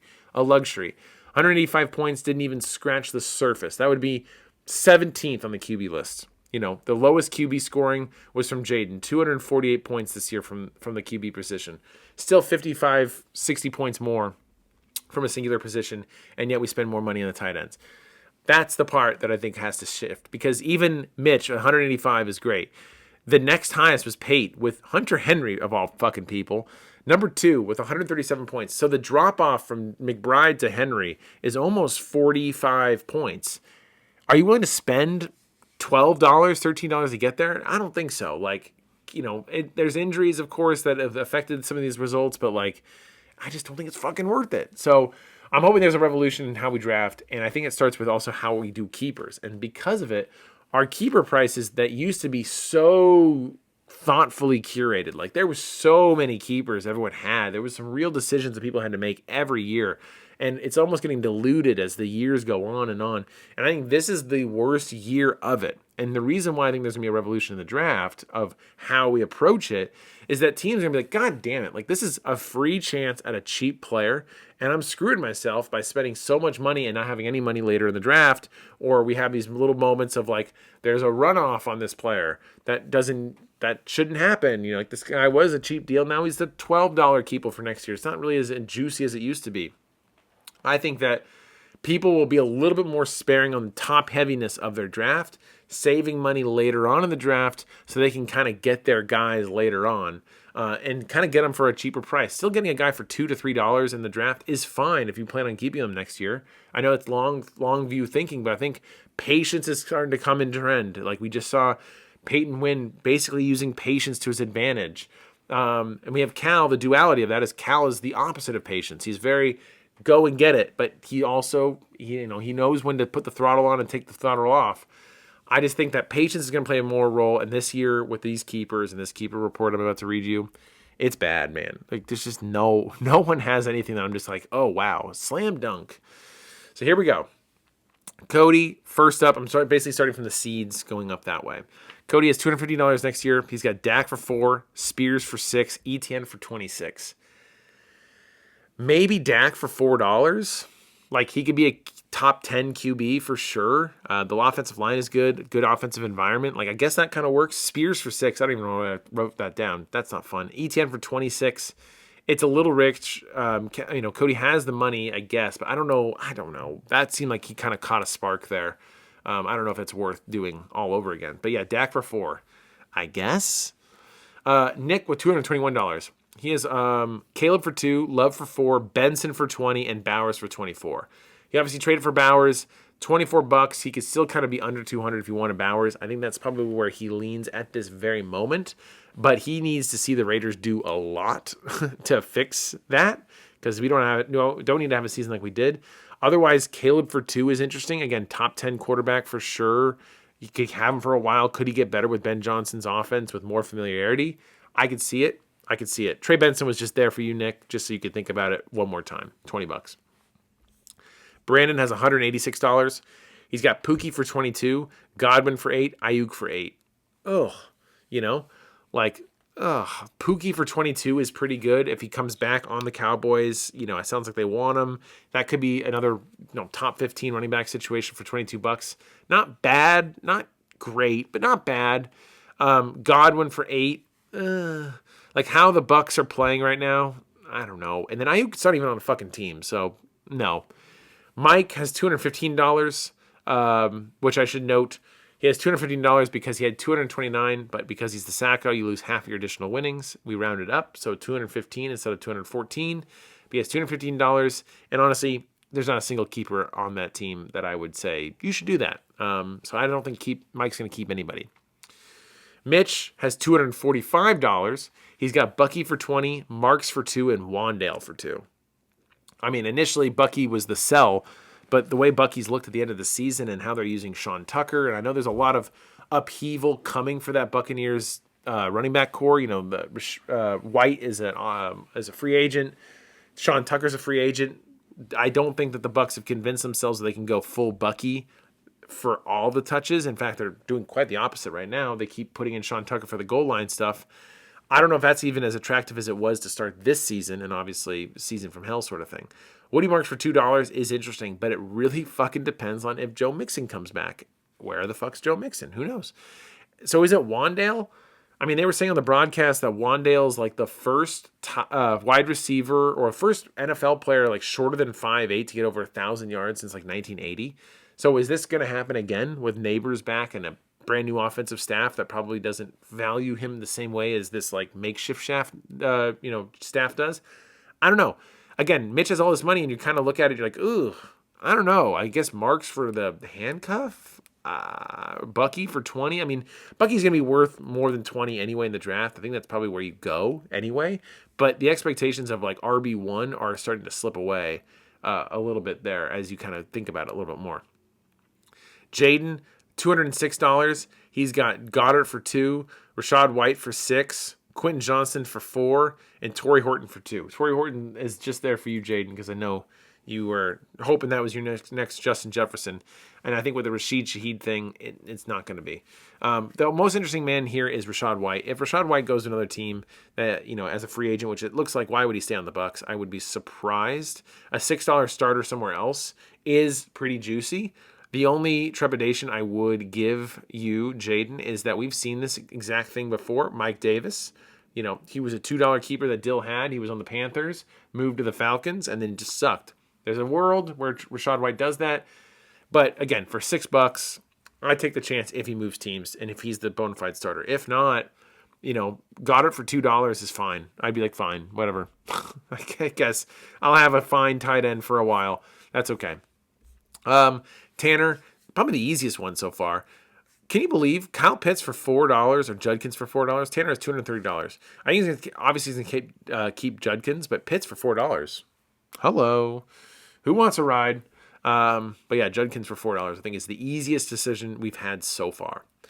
Jesse has $201. He's got Monangai for 10, Jennings for 10, Kincaid for 6, and Michael Pittman for 4. An intriguing gamut here.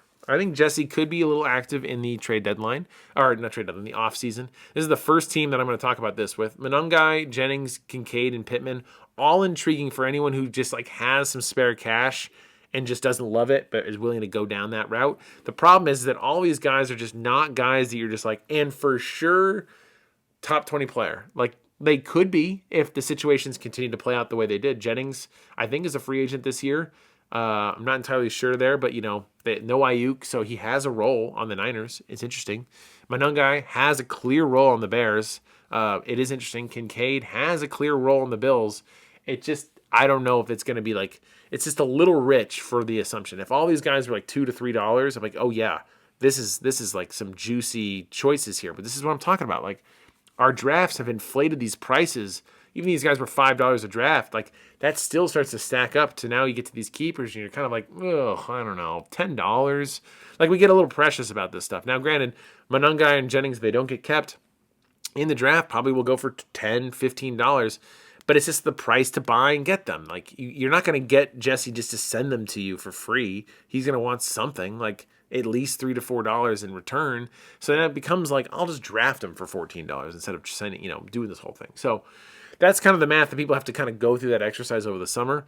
It's a fun exercise. We all do it once. Alec, another simple one here. He is, it's the end of Kyren Williams. I think Kyren Williams is $40 to keep next year. So that was a good run for Kyren. I'm sure Alec will make a run, maybe trying to keep him. He can still keep him, I guess, for 40. But again, I remind everybody of you go over $30 and suddenly things become like a cursed tomb sort of thing. I don't know what it is, but that's like where things go wrong, especially for running backs. So I would temper that expectation there, Alec. But he's got Rico for 10 and Corum for 8. In both cases, I think Rico is very fascinating for what he could be. But again, he's kind of splitting the time with Chuba. The offseason doesn't guarantee that Rico becomes more of the guy. Probably, Chuba could probably be more of the guy. Corum is interesting for 8 as a long-term handcuff. It could be a new approach where he gets the handcuff, then tries to draft Kyren in the draft normally, and then you have the whole set, but he just did it opposite. I don't know. But Corum, he's got a future of some sort there. I mean, he's been playing really well. The next easiest, if not the easiest, is Peyton. He's got Drake May for $4, I believe. Or is it $2? Whoa. I have to confirm. Yeah, he's got Drake May for $4 as an option. He has $173. He has Olave for 10 or Loveland for 10. Intriguing options for anyone who's looking for a tight end, I suppose, on the Bears. Or Olave, which, again, if the whole league didn't think he was worth $5, I don't know if the league 1 year later is going to be like, and now you're worth 10, if not more, 15, because you have to get the trade done. But Peyton is definitely keeping Drake May. That is a generational thing, and I think Peyton could be on his way to something really big here if he manages his team correctly. Like Drake May for $4, he's going to have him for at least 3 seasons after this. This is a kind of a Josh Allen approach. It's rare for this to happen in our league right now. So Peyton, enjoy Drake May, man. That is incredible. Like, I don't know if that's a tradable asset at all, but like if someone's got a lot of money, like $20 over 200, I would actually consider sending Peyton like I'll send you $20 for Drake May right now. Like, because, I mean, damn, that's a good deal. I'd send you more if I had the money. Dill, he's got Mayfield for 4, Jaden Higgins for 8, Neal for 2, and then Kyle Williams for 2. Dylan has $162, so he doesn't have a lot. He's looking for an instant something or other. Neal is interesting. I don't know if he did enough to make him starter-y for the Saints there, but I guess he could be. Drake May, still in mind. Baker Mayfield for $4, I guess, is the safest option, but let's just revisit the idea that Dill was saying that Baker Mayfield was going to be a top 5 quarterback this year. He's like quarterback 12 on the season, and he looked absolutely awful at the end of the year, contributing very much to Dill's crap bag sort of like results there. So I don't know if there's been some lost love there, but Baker Mayfield looked more like Carolina Panther Mayfield than Buccaneers Mayfield there at the end. So don't know what he's going to do there. Not great. Cal has got an easy decision. He might sell to a lot of people that he's got a lot of options, but I don't think he does. He's got $150. He's got Nacua for 8, and breaking news, Cal's keeping Nacua for $8. He's got Fairbairn for 2. Think about that, guys. Dart for 10, Rice for 18, Scatterboo for 16, and Burden for 8. I don't see it on, like, Burden is fun, but I don't think people are going to buy into it fully unless his playoff run is, like, truly amazing. Scatterboo for 16. I just one more time to just put this to rest. His ankle exploded, and like I don't know if anyone wants to come back from how hard he runs. Like it's fun, but like you're spending $16. Well, you have to obviously trade for him, so you're probably gonna end up spending $20 on Scatterboo. And there's a pretty much I would be shocked if Scatterboo finished the season in his career without getting hurt, at least missing a game or two. Like he just doesn't care. That's too much. Rashee Rice, $18. It doesn't feel the same as it did. Again, you're going to have to spend $5-6 to get him off the Cal's team. We're talking about almost $30 for Rashee Rice. I'll just grab him for $30. How about that? Dart for 10. You have to really be a Dart believer. Again, you still have to spend more money, $15-16 for Dart. I think you can get him for cheaper in the draft. Fairbairn for 2. Cool. And that's pretty much it. Christian, $176. You got Nico Collins, 16. Tracy for 12. Listen up. Reed for 8, Ferguson for 2, and Mixon for 12. It's a grab bag here. I think we're all kind of reaching for something. Tracy for 12, I don't know. Jaden Reed for 8, I guess. Christian, I guess. Jaden Reed for 8, maybe. I don't know. It's definitely not Mixon for 12. The foot injury that no one knows anything about, I'm sure is only going to get better as time goes on. Ferguson for 2 is interesting, I suppose. Collins for 16 also isn't half bad. I mean, he's an elite talent. You're not going to get him for $16 in the draft. So that probably is where Christian's leaning a little bit. He also made that big trade to get him. So though he doesn't have a lot of money, this is the least amount of money Christian's ever had. So interesting. we will see what his what his final decision will be. And the last thing on this list is me. I have $184. I have Purdy for 2, Michael Wilson for 2, Gainwell for 2, Trey Harris for 4, Laporta for 8, and Kraft for 16. I grabbed Kraft because I'm like, if all else fails, he's a top 5 tight end. The fact that when I was reading those stats off and it was the start of the playoffs and he was still tight end 7, I was like, ooh, hello. And if he was in the draft, $16 is probably around where I see Kraft going, if not a little higher, because he just was that dude. Laporta for 8 is interesting, but I worry now about that Lions offense. Like, it really, Ben Johnson was the man. Like, it's that offense really relied on him. So I'm kind of intrigued to see what happens over the offseason, what happens with that offensive coordinator. But J-Mo's alive. Gibbs is a receiver himself. Amon-Ra is still there. So we're still looking at the third or fourth option.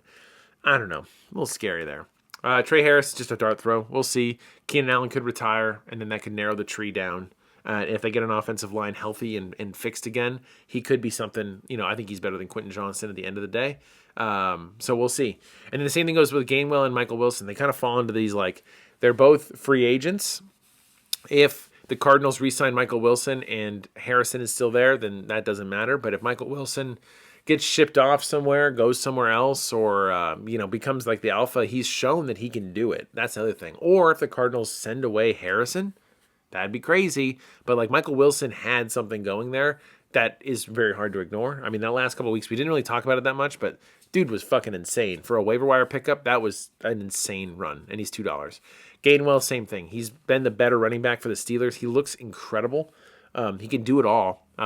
Very Gibbs light, and I say that with the lightest of light. I'm not saying he's at all Gibbs, but he's got the tools that can do that. He doesn't have the same speed. He's just... he's the Temu version of Gibbs, Temu Gibbs. But he's a free agent. The Steelers could bring him back. That's also a great situation because I think he would then split time with Warren, but they know what do you do with him. Or he goes to a new team, and if he goes to a new team, do they use him in a new way? I don't know, but either way, Gainwell's been great. And then Purdy for 2 is just a top 10 quarterback that's just for $2 is an option. And, not as exciting, but since he came back from injury, week 11 or whatever it was, he's fifth in QB points per game. So he's a top 5 quarterback if you want to think about it that way. But he also frustrates me because when he goes in the rain, he sucks. So that's the keeper landscape. I'm not going to post all of this because it's all going to change. And obviously in the summer, I'm going to kind of map out what I think is going to happen, kind of as we kind of revive ourselves yet. But just you can rewind this to kind of go through it. You can look through the teams themselves. I know it's not top of mind. This is a week that you can pick up players. I think, think about where you want this thing to go. But, that's the keeper situation. Like I said, it's pretty dire. There's not wow. There's a couple of teams that have got something made, but everything's getting kind of expensive. It's very much like inflation in the country itself is reflected in the keeper inflation that's happening where the good things are just really expensive or a little more expensive than they used to be. I remember when wide receivers, you could keep a wide receiver for $2 instead of $16. Those days seem to be far and far between. And the last thing, not the last thing, but a last thing I do want to talk about is a rule suggestion. Now, I want to preface all of this to say, this rule suggestion I'm about to lay out, I'm extremely juiced for. But I also want to caveat and say, in general, I am always the proponent of rules are generally in a very good place, if you ask me, in the DVFL. We've got interesting shifting sands of the defenses are actually an asset now, and I think teams are appropriately using that. That seems to be kind of a nice value. Why I love the fact that our defenses score more is it feels like it's reflective of how good they are in the real life. If they're having a great game in a football game, it should be reflected. And oftentimes I'm in, as we all are, in ESPN standard leagues or, have the standard ESPN defensive scoring. And it's that tackle for loss meant nothing. That fourth down stop meant nothing. That fumble on a special teams thing meant nothing. So a team that you just that guy, they just absolutely dominated them at the line of scrimmage. How many points do they have? They have 6. And you're oh, cool. And then defenses just kind of feel like an afterthought. They almost feel like, just don't hurt me, just get 10 points and don't hurt me. For us, they truly feel like game flippers. I mean, like I said, Peyton, I think, won on a defensive score. That's cool. I love that. So I say all this to say, I love rules. I love the rules that we have. I don't think that there's anything that should fundamentally change because, again, we're getting brand new champions every year, which is great. We've not had a repeated champion since 2019, and I was the only repeat between 2019 and 2023, which is amazing. We have Sackos. We have new Sackos. This is like the third year, I think, in a row we've had a kind of a new gamut of people, not Cody and Brandon, because we're all rooting for them. So I think rules are working. But I will say, I have one that I think is actually really cool. And I want to hear, sound off in the comments, sound off in the group me, sound off, call me, and sound off about it. This one I'm very careful because as the lover and proponent for flex seating, it has been an absolutely amazing experience. And I do not want to change it at all for the championship bracket. I think it creates rivalries, it creates upsets, it creates intrigue, and it creates so much more. The juice around week 15 and that flex seating ceremony, it truly cannot be beat. It is all I can't do anything. Like, all I'm thinking about is that. And then when that week plays out, you're kind of like, oh my God, my choices are now laid out in front of me. I have to face the music potentially here. I'm so scared. That works. That championship bracket thing works. We have implemented flex seating into the sewers for 2 seasons now. And to be candid, the results that we are getting in the championship bracket are not necessarily the results that we're getting in the sewer. I think that what you see on paper and what I talk about sitting on the outside of this for the last 2 seasons, I say, oh man, there's this big brain strategy you can play where you can choose basically who gets the bye, who's 1 game away from the end, and you just have to beat them one time and you can get themselves out. And you can play all these different scenarios out. But in reality, that particular thing that works for flex seating in the championship bracket does not work in the sewers, because when the bullets start flying, people are playing for their lives. Like, if I were put in the same spot as Jaden and Mitch, who are our flex seating choosers from 9 and 10 this year, I too would have grabbed Mike and Nick's choice. Those were my top choices. Like, they scored the least amount of points. I want to get out of this hellhole and get out of it. And what that does is it gives a lot of value to the 9 and 10 seeds, which is fine. And that was kind of the intent of when we implemented it. Like, hey, in many cases, at least up until, this year included, like, the 9 and 10 seeds are competing all the way to the end of the playoffs. Like, they are imagining themselves in that playoff world. There's not a lot of seasons in which we have a top 8 that just completely separates itself and everyone else is just kind of like, oh, I guess I lost. So it was kind of a bit of a consolation prize to those week 9 and those 9 and 10 seeds to be like, I know it was a tough year. At least you get to pick who you're playing in this shitty bracket and see if you can get yourself out of it. And most times, I think every time, no 9 and 10 seed has ever won the Sacco. They've always gotten out of it. So intently, that is working. But on the flip side, it's not working, because that's not the point of the sewers, is to basically give so much of an advantage to 2 teams that barely missed it that suddenly it's really a battle for the last 4 to survive. And unfortunately, this is the world that we've built in. If you look back, our 9 and 10 seeds, let me look back all the way. Our 9 and 10 seeds, the 9 seed has won the Sacco twice. The 10 seed has never won it. So I stand corrected slightly. But 2 times after the last, 14 years of doing this, or at least 2 times, 14 years of doing this is kind of crazy.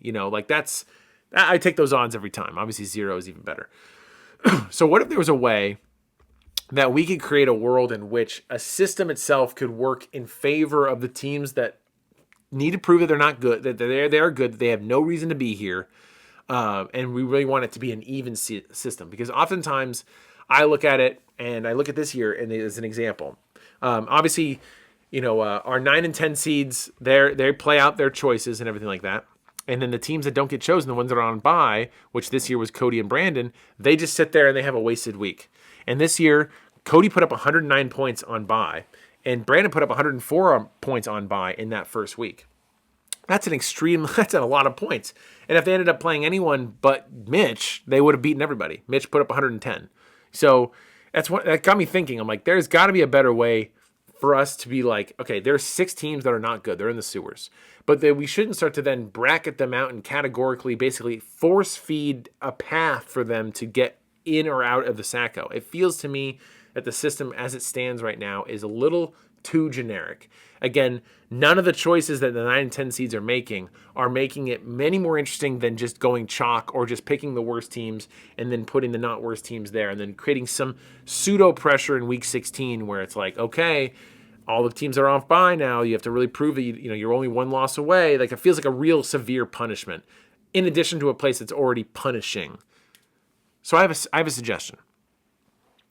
We use a guillotine-style system in the sewers.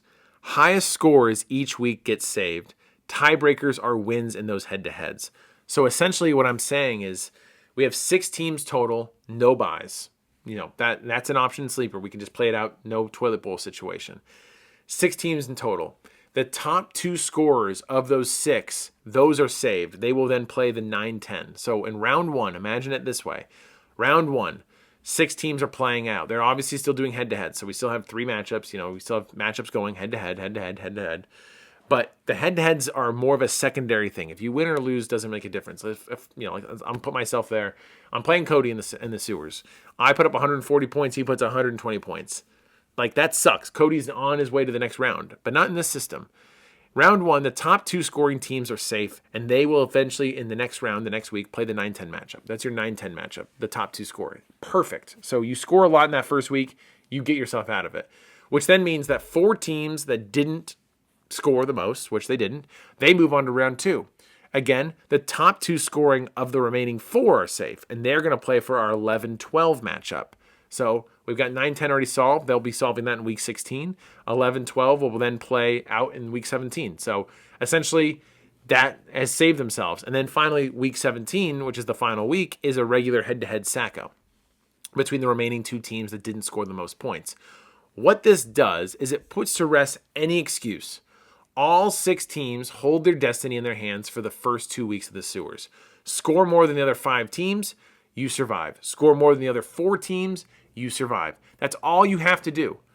That's all you have to do. So to put it even more illustratively as an example, let's use this year as an example. So what we would have had is in round 1, the 2 teams out of our 6, we had Mike, Jaden, Brandon, Nick, and Mitch and Cody. Round 1, using their scores, the 2 teams that would have been saved out of this, they would have been done. They would have been playing out in the 9-10 matchup, would have been Mitch and Cody. They scored 110 and 109 points. So we go to round 2, using the same scores there. The 2 teams that would have been saved would have been Brandon and Nick. Brandon scored 104 points. Nick scored 94 points, leaving 2 more teams saved, leaving Mike versus Jaden as our Sacco. Obviously, it changes one half of the Sacco bracket to the other, but in this case, using the same scores, because Jaden scored like 120 points with the Bijan thing, Mike ended up with a Sacco. Anyone complaining about the change of the current results, do not fret, because again, it still nets out to the same thing. But what I love about this particular system and why this guillotine-style system in the Saccos, in the sewers, is that it keeps everyone highly engaged, just like the championship bracket. It has its own flavor. It's not a mimic like the flex seating does. Because again, I want to outline like just the general sentiment of witnessing the sewers a little bit.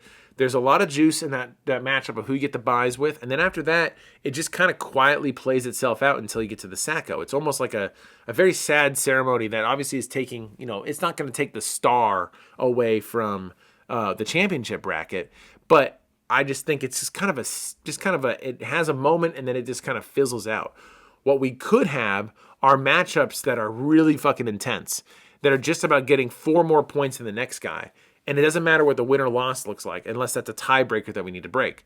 So imagine that we're all watching a Sunday night or Monday night football game to see if Jaden can outscore Nick in week 16. All he needs is 4 more points to do so, and it's like the third quarter.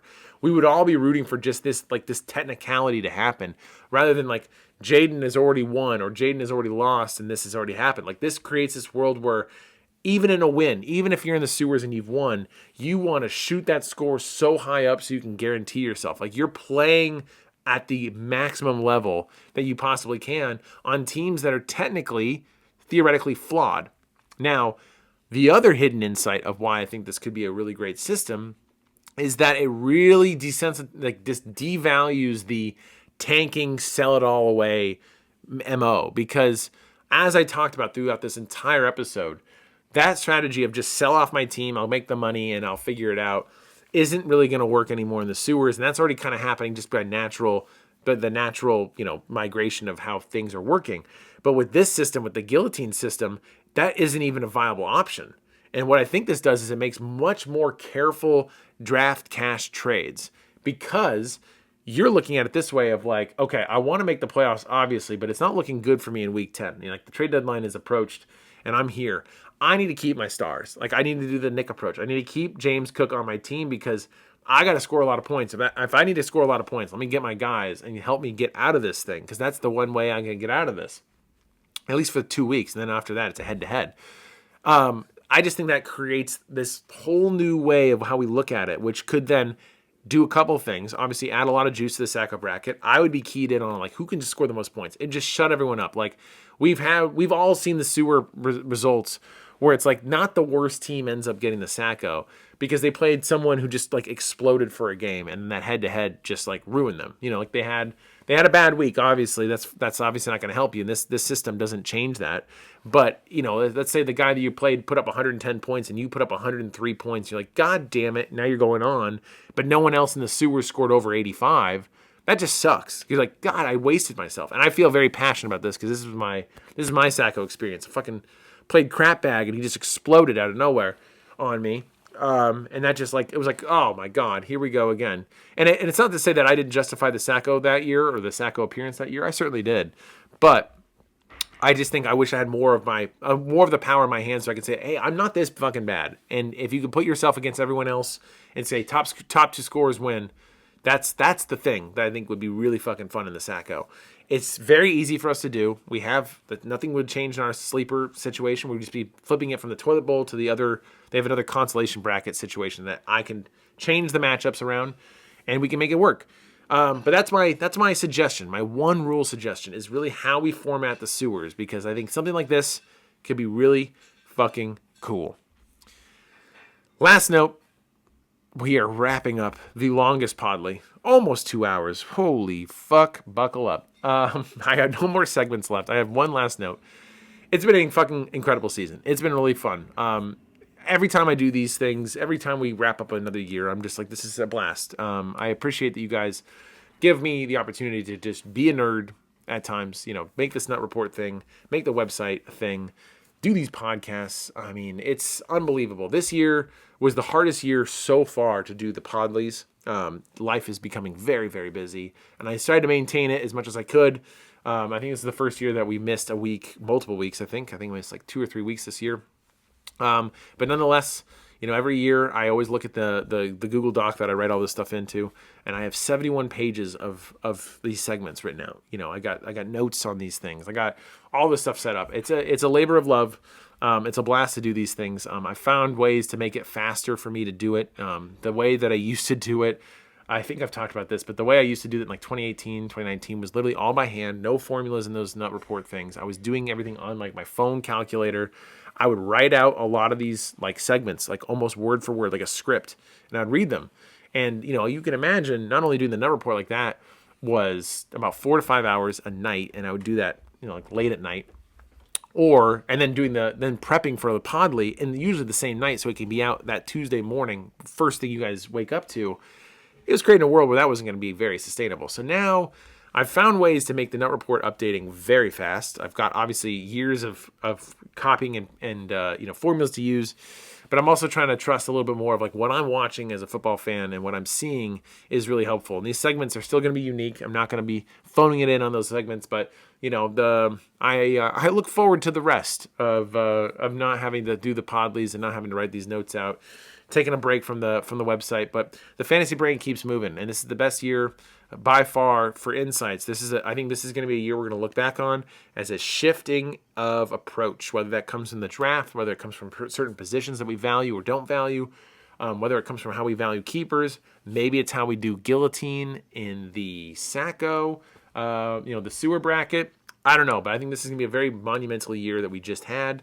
Congratulations again to Peyton and to Cal for making it to the finals. Mike, I'm so sorry for the Sacco. Nick, you barely survived, but you survived, and that's all that matters. It's been a fun season. I look forward to us discussing draft houses, which are obviously hot around the corner. I think we all should be deciding where we're going to go in the best way. Can't wait to see you all again, hopefully sooner than the draft house, but if not, the draft house it shall be. Looking forward to the 2026 season. And lastly, we're only like a day left in 2025. killer 2025. I hope everyone has a great new year. Stay safe. Have a great 2026. We'll be talking. Obviously, there'll be an episode at some point in the midsummer talking about the draft and kind of waking up the engine a little bit there, and I can't wait for it. But in the meantime, as always, thank you for listening. This is a long one. If you make it this far, do something. Say a funny, give me your favorite animal as a comment. I don't know if you made it this far. I appreciate it if you made it this far, but hopefully you make it this far because it was fun to get here. That's it for the Podley. That's it for 2025. That's it for the DVFFL. Goodbye.